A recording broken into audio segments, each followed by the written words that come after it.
cat fight. Oh yes, she's definitely. Oh yes. Not just a cat fight. I'm going to tell you something. I'm not going to. Yes. I'm not going to tell you. Look, I'm having a meeting actually. I can't bring the names up because I don't think that would be right. But I'm having a meeting this Friday with somebody to try to sort this problem out. Because this woman is supposed to get me work, and this woman, I'm going to tell the guy, this woman will never get me work and she'll get me out of everything. And she will never get me work. And I know that. Because she's competing herself with me. And we're two different people. You're absolutely right. Does it sound familiar to you? I'm going through the same situation with a person.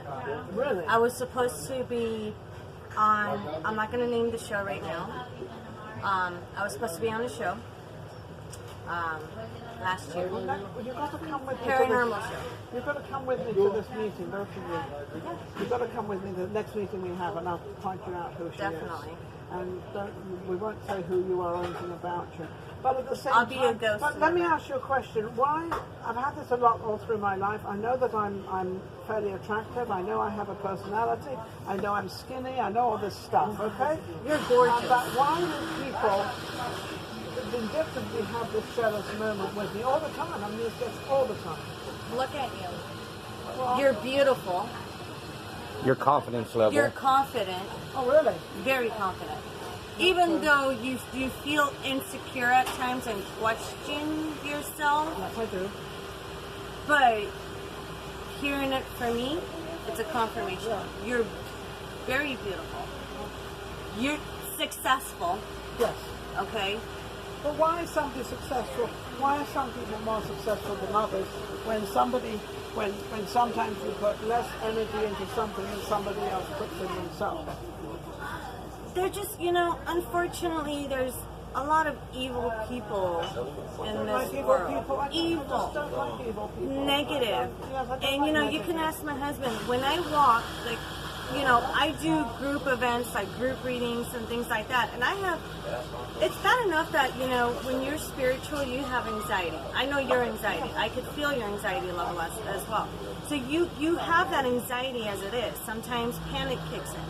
So, for example, if I'm in a group of people, with a crowd of people doing a reading, I'll turn around and if I sense negativity from somebody, I walk away or I keep my distance. And I will not go to that side of the crowd. I will stay away from it. It's exactly the same thing.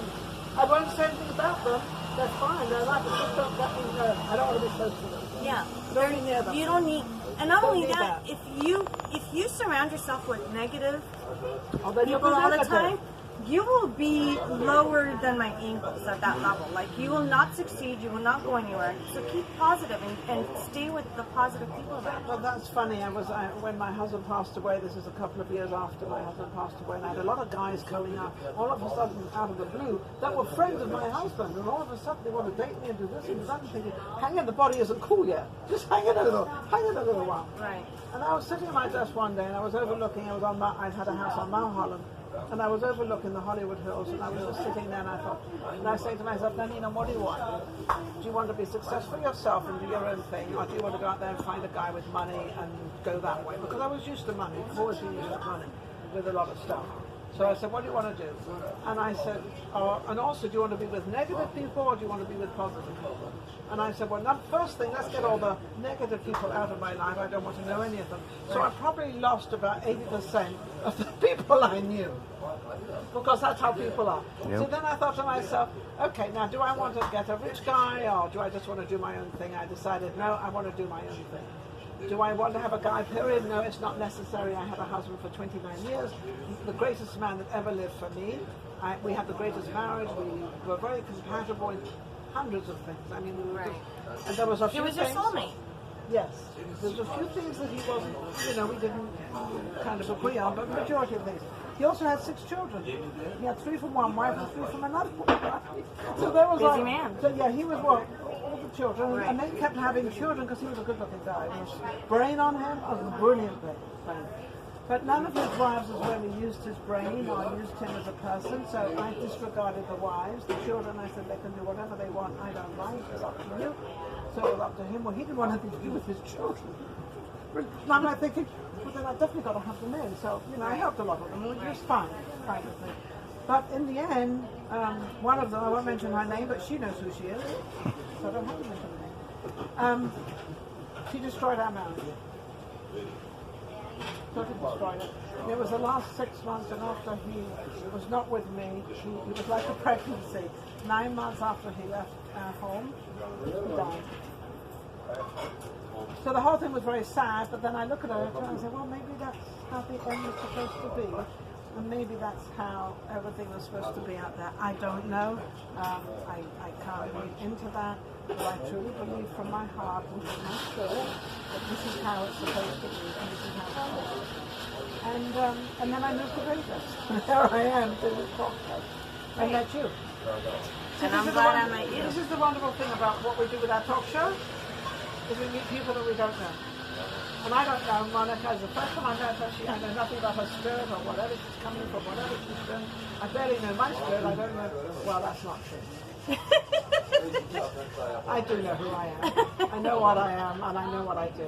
And anybody out there who wants to twist it and turn it and make it into something else, but if it's not, good luck. Because I will catch up with you. Well, now she has a backup, you know. I'll bring my backup with me. No. All right, I'll close this out on the greatest thing I've always wanted to be was to be in the FBI. So now I'm going to go on one of your things with you. What are they?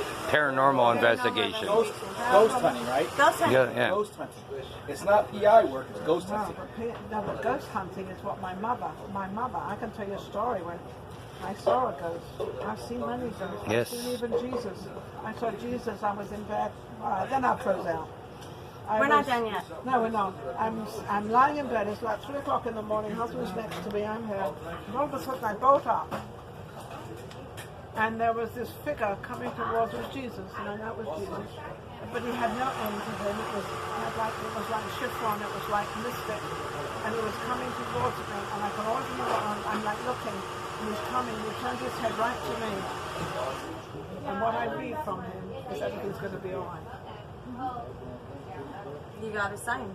And I got a sign, but some people don't understand this or believe it. That's fine. But also the Pan Am flight that came down over Scotland. I don't know if you ever remember that. I was flying in, coming from California flying over Scotland. This plane is coming this way. I'm going that way. I'm actually in the top part of the plane, the Pan Am plane, and I'm looking up. And all I can see is the plane was all open, and there was this thing was going to happen. And I remember looking up, and I looked back down again, saying, "You know, don't be so stupid. Don't think things like this. Don't do anything. You can't. Don't think like this."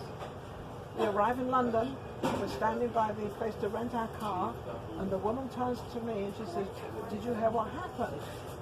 So I looked at her. I said, "No, but this flash goes through my mind of me with this plane." Bursting. Right. She said, well, the Pan Am plane just crashed in Scotland. You remember the flight?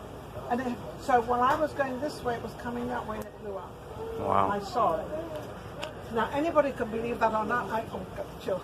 But that's what happened, and I thought, this happens, and it happens to me a lot. Those things happen to me A lot of people are spiritual and they don't even know it. Yeah, and I didn't, and I thought, oh my goodness. And so anyway, that's the closeout. Pretty cool, huh? Well, real Very. quick, another, you know, people do get visions and things, and they don't, you know, it's hard to put 2 and 2 together at times because some of them are so extreme and Dramatic. you just don't, you can't imagine it'll actually happen. Crazy thing about my gift, I have, you know, sometimes it's a gift, sometimes it's a curse. Because there's things that I don't want to see. know. Yeah. You know, if there's an accident that's going to happen minutes before it does, and I'm driving on, I always, you know, I speak out. Before I used to not say anything, but now, you know, I tell my husband or whoever's with me, and I said, I see an accident. And boom, just a couple of weeks ago, I kept telling my husband, I said, you know what, I keep seeing a dead guy in the middle of the street. They're trying to resuscitate him, but I see an accident right in front of me. Within, what, a week? I'm taking him to work. I'm on the freeway, and all of a sudden, all these paramedics and cops are flying past us, And we get to one exit before ours that we're supposed to exit. And I described it. I said it was a white truck. There was a white truck that got into an accident with a motorcyclist. And the motorcyclist is on the ground and they're trying to resuscitate him. So, and I saw that a couple of days before it happened. But it was a vision that kept going and going and going. I can also sense earthquakes, which is one of the biggest secrets I've kept in so long. You know, most animals hear the sound before it actually happens. I'm one of the animals. No, but I can What you sense. call she's a black panther. Yes. I can sense an earthquake, and I'm not worried about like the little aftershocks. I'm talking about the tsunami that happened, in Japan? Yes. The earthquake happened in California about 25 years ago, the major big 9.0, 10.0 earthquake. You know, all that stuff, the major events that are going to happen, I can feel it, I can see it, I can, you know, and those are the things that's when I say it's a curse, I don't want to see that kind of stuff, but it happens. But sometimes you can't, you know, you can see the good with the bad. We can't prevent always, it, We yeah. can't prevent it. We can't always see the good of everything because we've got to be realistic and understand life. So life is actually got good, bad, right and wrong. That's just how life is. On that, we're going to close out. Monica's absolutely amazing. I'm going to go on this ghost trip with her because that is even more fascinating. But even the ghost trips and anything like that, which is to me is like sort of FBI spy things, and it's like getting into the unknown and trying to find out and trying to put that puzzle together. And I love puzzles. We will communicate with spirits together. Yes, absolutely. Yeah. Because I'm really interested to see what you can pick up on and what What you I can can't see. pick up on. And none of it will be phony because it'll only be what it is. And if I can't pick up on anything, I'm going to say I can't pick up on it. It's just going to be what it is, you know. But Right. otherwise, sometimes I can say, you know, be careful. Don't do that. And we'll be right back. This has been very interesting. Ninon live with Monica. Cool.